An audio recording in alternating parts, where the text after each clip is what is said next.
Carlson did over the Thanksgiving vacation. Well, let's ask him. Tucker, what'd you do?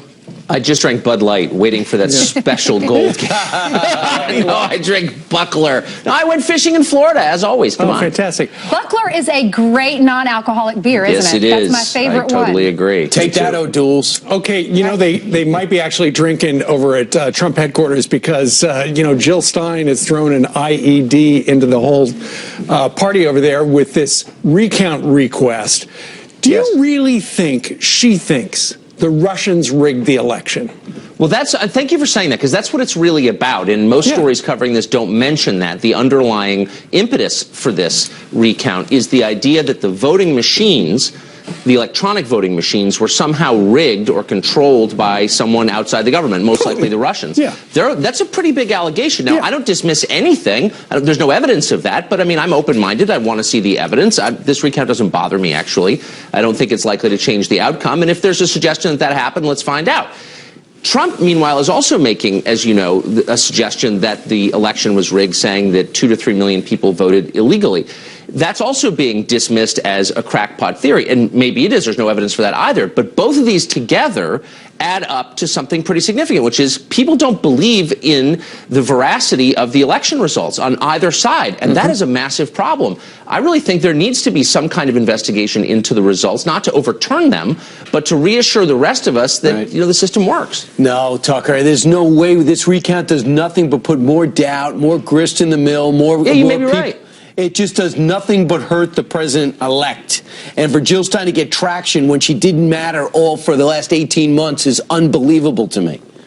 I think the purpose of this, from the perspective of Jill Stein, is not to make certain that the system is one of integrity. I absolutely agree with that. And the effect might be to delegitimize in the minds of some on the left Donald Trump, but he's already delegitimized in their view anyway. I just think we need to take 3 steps back and actually make certain that the average person believes in the sanctity of the system. And here's how you do that: by making sure that only people who are eligible to vote do so. Do you know how many states require, for example, proof of citizenship before voting? Out of 50, 0. Only 1, Kansas, tried, and in September that requirement was overturned by federal judges. So look, there are over 10 million people here illegally. There's obviously a massive incentive on the part of the left for them to vote. Why do we have a system where they can vote? You know, we have got over 10 states issue driver's licenses to illegal aliens. Yeah, so, like, good question. there is the capacity for fraud. You know, Tucker, you brought something up, and it just reminded me. If they're, you know, let's say the Russians did hack into the Wisconsin voting machines, would you have the Wisconsin Secretary of State do it, or would you have the NSA do it? I mean, maybe they're calling the wrong people to look into whether or not. That's exactly right. I mean, look, this is a major allegation that a foreign power somehow, by remote, controlled American voting machines. By the way, if there's any proof at all, any suggestion that that's actually true, that's a 5-alarm fire in the center of our democracy. Yeah. I mean, we really need to get on that. It's a pretty outrageous thing to say if you don't have proof, to allege or even imply, which they absolutely don't. But I mean, shouldn't somebody say, okay, let's take a sober look, not necessarily recount the votes, but at the voting machines? Like, what are you saying? And press the people who are pushing this to be specific. Like, what exactly are you saying? Yeah, no one's doing that. There should be more proof. Let's talk about the transition team, because Kellyanne Conway was on the and Newt Gingrich on the Sunday shows talking about how they're not for Mitt Romney. But if Trump chooses Mitt Romney, my thought was she's risking a lot, because what if he chooses Mitt Romney? What does that mean for her? Well, she's obviously, and this is just my view, I think she's a very brave person to say that. She clearly means it. I agree. And if this is the new era we're living in, now everyone in Washington is scoffing, how dare she speak out of turn and without permission?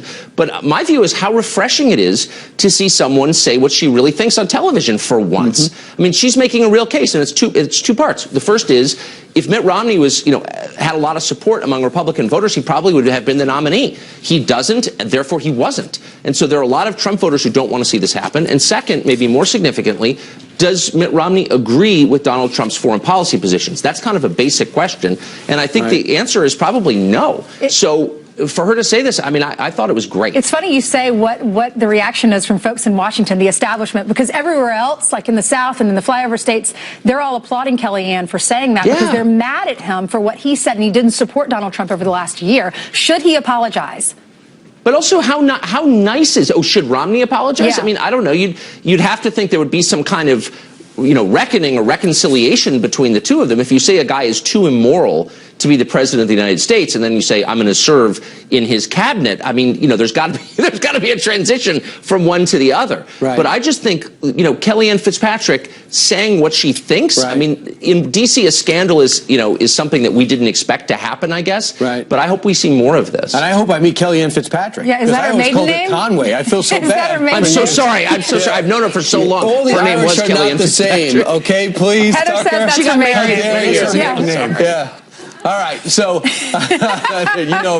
I beg your pardon. Right, so the other thing is, the word is that Donald Trump is not happy that Kellyanne Conway did this, so it's we're wondering if they're boxing him in and doing it. And personally, I don't think there's anything wrong with Mitt Romney. It's just that Mitt Romney came out and went against Donald Trump, so Right. you have to think it's going to take a couple of years for him to convince people in a few interviews that he's not, and when there's a transition, maybe that'll be a good time for Romney, if there's an opening that he likes, to go forward. But just the last time we heard him talk, he was begging us not to vote for Donald Trump. Meanwhile, And again, on moral grounds, Yeah. he's like disgusting. You can't vote for him. All right, let's talk, if we can, about sanctuary cities. Among the many things that that Donald Trump says he's going to do is going to stop it and deny federal funding for those cities that do it.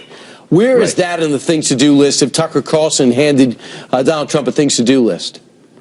Well, I mean, I think it's maybe number one or two. I mean, what's so remarkable to me as someone who's been paying attention for the last 20 years is for generations, liberals have said the states do not have a right to ignore federal law. That was the lesson of the civil rights era. That's why Orville Faubus was wrong and President Eisenhower was right.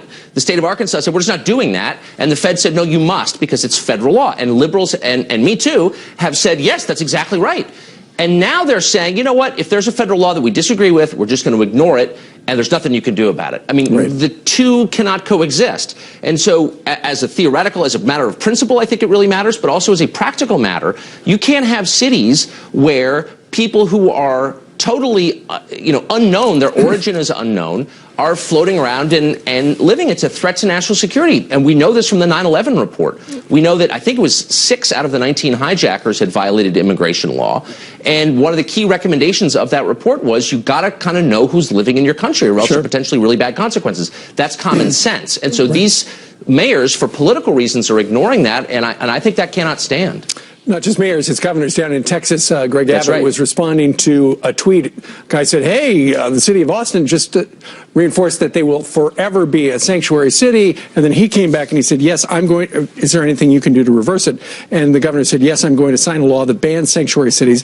Also, I've already issued an order cutting funding to sanctuary cities. That's really what Donald Trump can do as commander-in-chief. He can cut off the funding just like that.